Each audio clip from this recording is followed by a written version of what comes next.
Lligaments creuats i laterals. Què els hi pot passar? Mireu, això és un genoll. Això és un genoll, això és el tendó rotulià, acabaria amb el quàdriceps, aquí tenim la ròtula i aquest tendó rotulià s'inserta en la tuberositat anterior de la tíbia. Bueno, aquí teniu el fèmur, els còndils femorals, tenim aquí el menisc, la meseta tibial, la tíbia i el peroné, d'acord? Veieu aquí els lligaments creuats, que són dos i estan creuats, per això es diuen creuats, i tenim els lligaments laterals. Quina és la funció d'aquests lligaments? Doncs mireu, els lligaments laterals, la funció que fan és evitar que el genoll se te'n vagi cap a un costat o cap a l'altre. I els lligaments creuats, què faran? Evitar que el genoll se te'n vagi cap endavant o cap enrere. Quan ens trenquem els creuats o els laterals, a veure, són patologies que també us diré, no us vindran a la farmàcia. Crec que m'he trencat el creuat. A veure, no.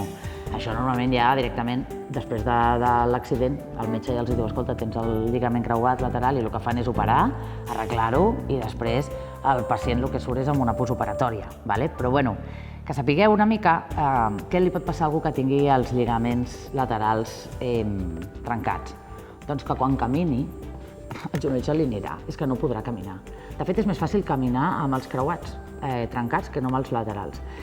Com podem saber si una persona té els creuats trencats? Doncs mireu, si nosaltres fem que la persona es posi sobre una camilla i flexioni el genoll, si li agafem la tíbia i tirem endavant la tíbia i de cop ens ve la cama, això se li diu cajón anterior.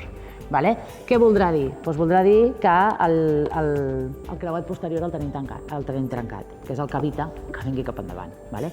Si, en canvi, si nosaltres tirem la tíbia, la tirem cap enrere i el genoll se'n va cap enrere, el que és la part de la tíbia, doncs tenim el creuat posterior trencat. Què farem? Doncs no farem res. Li donarem una genollera d'aquestes que veieu ara a la pantalla, que són com postoperatòries, ja veieu que porten diverses cintes per intentar fer l'efecte que hem perdut amb els propis lligaments. I poco más, com sempre, la recomanació més important en cas de genoll, què hem de fer? Enfortir el quàdriceps, sobretot. Si els creuats no els tenim bé, els laterals no els tenim bé, més val que fem quàdriceps i l'enfortim perquè sigui el quàdriceps, com sempre, el que aguanti l'estructura de genoll i així puguem acabar de rehabilitar el que ens hagi passat per aquí.